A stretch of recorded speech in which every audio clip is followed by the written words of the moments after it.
వార్తా దినపత్రిక ఉంది. వార్తా దినపత్రిక పరిస్థితి ఎట్లా ఉంది? వార్తా పేపర్ను కొనొచ్చా, చదవచ్చా? వార్తా పేపర్లో దమ్మెంత ఉంది? వార్తా పేపర్ ఎవరికి కొమ్ము కాస్తా ఉంది, ఎవరికి అనుకూలంగా ఉందో ఒకసారి చూద్దాం.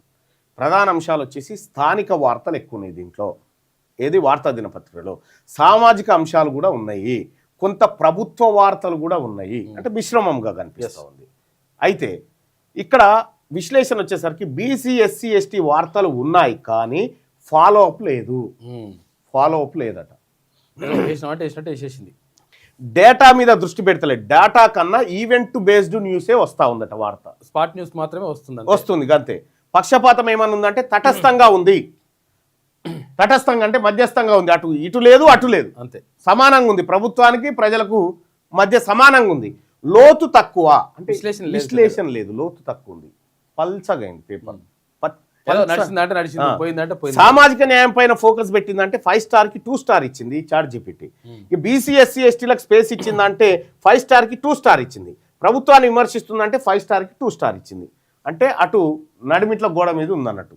అటు ప్రజల దిక్కు లేదు, ఇటు ప్రభుత్వం దిక్కు లేదు. ఇది వార్తా దినపత్రికకు సంబంధించినటువంటి. ఇక ఆంధ్రప్రభ. ఇక ఆంధ్రప్రభ సాంప్రదాయ ప్రధాన పత్రిక. సాంప్రదాయం ప్రధాన అంశాలేంది? రాష్ట్ర రాజకీయాలు, కేంద్ర రాష్ట్ర సంబంధాలు, అభివృద్ధి కథనాలు. ఇవే ఇక సామాజిక కోణం లేదు. అంతే. పక్షపాతం ఉందంటే మొత్తం అగ్రవర్ణం గురించే ఉందట. నేరేటివ్ అంతా అగ్రవర్ణ నేరేటివ్. సామాజిక అసమానతలపై మౌనంగా ఉందట. సామాజికంగా ఉన్న అసమానతలు ఉన్నాయి కదా, వాటిపైన ఈ పత్రిక మౌనంగా ఉందట, సైలెంట్ గా ఉందట. సప్పుడు తెలిసినా కూడా సప్పుడు చేస్తలేదట. ఎందుకు? అగ్రవర్ణాల కోసం. ఇక విశ్లేషణ. సామాజిక వర్గాల ప్రస్తావన అత్యంత తక్కువ. అంటే బీసీ ఎస్సీ ఎస్టీ మైనారిటీల కోసం అసలు ఈ పత్రికలో ఎక్కడ కనిపించదట. ఆంధ్రప్రభ దినపత్రికలో ఏమీ కనిపించదట. ప్రధానంగా పాలక వర్గాల దృష్టి పెట్టిందట.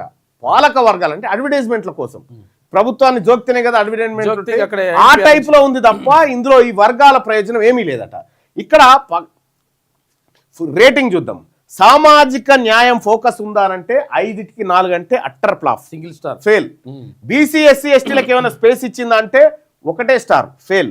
ప్రభుత్వాన్ని విమర్శిస్తుందంటే ఆడ కూడా ఫెయిల్. మొత్తంగా ఈ పత్రిక కంప్లీట్ గా ఫెయిల్ అయినట్టుగా కనిపిస్తా ఉంది. ఆంధ్రప్రభ అత్యంత వరస్ట్ పత్రికగా ఉంది. ఇప్పుడు టాప్ పత్రికగా వెలుగు దినపత్రిక కనిపిస్తూ ఉంది. సో ఇక ఒక్కసారి దీన్ని చూస్తే నిన్నతో పోలిస్తే ఈరోజు స్పష్టమైన మార్పు. V6 వెలుగు సామాజిక గణాంకాలను ఇంకా దూకుడుగా తీసుకెళ్ళింది. నిన్నటితో పోల్చినప్పుడు, నిన్న మనం విశ్లేషణ చేసుకున్నాం కదా, నిన్నటితో పోలిస్తే ఇవాళ ఏమైనా మార్పు వచ్చిందా ఈ పత్రికలో అంటే V6 వెలుగు సామాజిక గణాంకాలను ఇంకా దూకుడుగా తీసుకెళ్ళింది. వెలుగు దినపత్రికలో మార్పు వచ్చిందని చెప్తా ఉంది. సాక్షి దినపత్రికలో ప్రభుత్వ ఇమేజ్ బిల్డింగ్ పెరిగింది. ప్రభుత్వాన్ని ఇంకా జాకి పెట్టి లేపుతా ఉందట. ఏది? సాక్షి దినపత్రిక. ఇక ఈనాడు, ఆంధ్రజ్యోతి సామాజిక అంశాలు సైడ్ లైన్ చేసినాయట, పక్కకు పెట్టేసినాయి. అంటే బీసీ ఎస్సీ ఎస్టీలను పక్కకు పెట్టేసినాయి.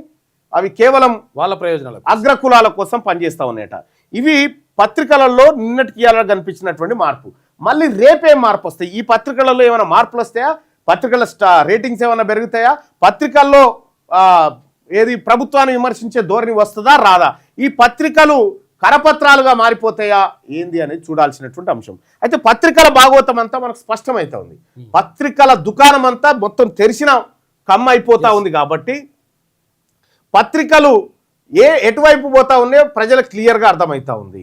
కాబట్టి ప్రజలారా, ఇదంతా మనకు ఎట్లా సాధ్యమవుతా ఉంది? చాట్ జీపీటీ, సోషల్ మీడియా టెక్నాలజీతో ఇది సాధ్యపడతా ఉంది. కాబట్టి లైవ్ చూస్తున్నటువంటి మిత్రులారా, ఈ పత్రికలను చూస్తే మనకి ఏమర్థమైంది? ఈనాడు, ఆంధ్రజ్యోతి ఇవి మన వర్గాలను పట్టించుకోవట్లేదు అనేది. ఈ తెలంగాణలో ఉన్న 190% మంది ప్రజల సమస్యలు పక్కకు పెట్టి 10% ఉన్న వాళ్ళ సమస్యల గురించి ఈ 2 పత్రికలు మాట్లాడుతూ ఉన్నాయి అనేది స్పష్టంగా అర్థమైంది. ఇవాళ ఆంధ్రప్రభ పేపర్ అట్టర్ ఫ్లాప్, వార్తా దినపత్రిక గోడ మీద పిల్లి. ఈ 2 స్పష్టంగా మీ బీసీ ఎస్సీ ఎస్టీల గురించి మేము రాయం, మీరు ఏం చేసుకుంటారో చేసుకోరని. సాక్షి దినపత్రికనేమో నేను ప్రజల గురించి రాయను, ప్రభుత్వాన్ని జోక్తా అన్నది. V6 వెలుగు దినపత్రిక సామాజిక గణాంకాలను ఇంకా దూకుడుగా తీసుకెళ్ళింది అని చెప్పి ఆర్టిఫిషియల్ ఇంటెలిజెన్స్ ఇదంతా సోషల్ మీడియా ద్వారా సాధ్యమవుతా ఉంది.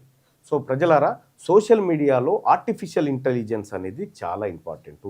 చాట్ జీపీటీ ద్వారా మీరు సమస్తం ఎవడన్నా కుట్ర కుతంత్రాలు చేసినా కూడా ఈజీగా పసిగట్టవచ్చు అన్నట్టు. అందుకోసమే మీరందరూ కూడా తెలంగాణ రాజ్యాధికార పార్టీ చాట్ జీపీటీని తీసుకొచ్చింది తన రాజకీయ పార్టీలోకి. చాట్ జీపీటీని తీసుకొచ్చి మొట్టమొదటి పార్టీ, ఒక మొత్తం ప్రపంచంలోనే ఒక రాజకీయ పార్టీ తన పార్టీకి ఆర్టిఫిషియల్ ఇంటెలిజెన్స్ను అధికార ప్రతినిధిగా చేసినటువంటి మొట్టమొదటి పార్టీ తెలంగాణ రాజ్యాధికార పార్టీ. సో కాబట్టి ప్రజలారా, మీరు 96% మంది సోషల్ మీడియాలోనే ఉన్నారు. ఈ ట్విట్టర్లో లైవ్ చూస్తున్నటువంటి మిత్రులు కావచ్చు, ఇన్స్టాలో చూస్తున్న మిత్రులు కావచ్చు, లేకపోతే యూట్యూబ్లో చూస్తున్న మిత్రులు కావచ్చు, ఫేస్బుక్లో చూస్తున్న మిత్రులు కావచ్చు, మీరందరూ కూడా ఈ అంశాన్ని ఎక్కువ మందికి షేర్ చేయండి. ఈ అంశాన్ని లైక్ చేయండి, ఎక్కువ మందికి షేర్ చేయండి. ఇది ఫ్రీ కంటెంట్, దీన్ని వాడుకోండి. మీరు ఈ వర్గాల కోసం, మన ఎస్సీ ఎస్టీ బీసీ మైనారిటీ వర్గాల కోసం పత్రికలు లేవు కదా, మరి మనకున్నదల్లా సోషల్ మీడియా. మీరు కూడా మన వర్గాల కోసం ఈ యుద్ధంలో పాల్గొనాలంటే, సోషల్ మీడియా వారియర్స్గా పనిచేయాలంటే మీరు చేయాల్సినటువంటిది ఏమీ లేదు. సింపుల్, ఇది ఒక్కటి చేయండి.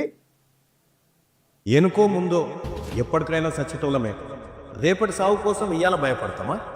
దశాబ్దాలుగా రెడ్లు, దొరల యువసేనలు, ఫేస్బుక్లు, ట్విట్టర్లు, ఇన్స్టాలు, యూట్యూబ్లను మన భుజాల మీద మోసినాం కదా. ఇక చాలు, ఎనఫ్ ఈజ్ ఎనఫ్. ఇప్పుడు నడుస్తుంది మన ఉద్యమం, బీసీల ఆత్మగౌరవ యుద్ధం. ఇది బీసీల అధికార దండయాత్ర. 78 ఏళ్ల తర్వాత మన కోసం మనం చేసుకుంటున్న తొలి పోరాటం. ఈ పోరాటంలో అగ్రకులాలకు బీసీలకు మధ్య వార్ స్టార్ట్ అయింది. రెడ్లు వెలమలకు 14 టీవీలు, 15 పత్రికలున్నాయి. బీసీలకు పేపర్ లేదు, టీవీ లేదు. ఉన్నదల్లా మీలాంటి యువరక్తమే. మీ బిగించే పిడికిలి, ఆ పిడికిలిలో సోషల్ మీడియా సైనికుడిగా మారి బీసీ యోధుడుగా నిలబడదాం. రండి బీసీ వీరులారా, వీర సోషల్ మీడియా సైనికులారా, చేయి చేయి కలిసింది, అధికారమే మిగిలింది. బీసీ సోషల్ మీడియా వారియర్స్గా పనిచేయాలనుకుంటున్నారా? ఇప్పుడే ఈ నెంబర్కు కాల్ చేయండి. 1 నిమిషం కేటాయించు, 78 ఏళ్ల దోపిడీని అరికట్టు. జై బీసీ, జై జై బీసీ, జై తెలంగాణ. ఈ తెలంగాణ రాజ్యాధికార పార్టీ ఇది ఫక్తు బీసీల ఆకాంక్షలు నెరవేర్చే పార్టీ. ఇది అన్యాయం జరిగిన వర్గాలకు అండగా నిలబడేటువంటి పార్టీ.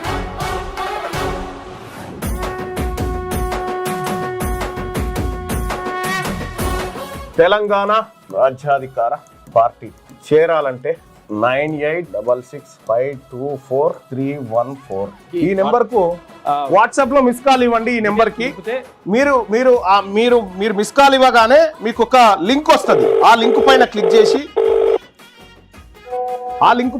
చేసి మీరు దాంట్లో మన ఇందులో జాయిన్ కావచ్చు. తెలంగాణ రాజ్యాధికార పార్టీలో వెంటనే జాయిన్ కావచ్చు. ఆ లింక్ ద్వారా మీరు ఎంటర్ అయితే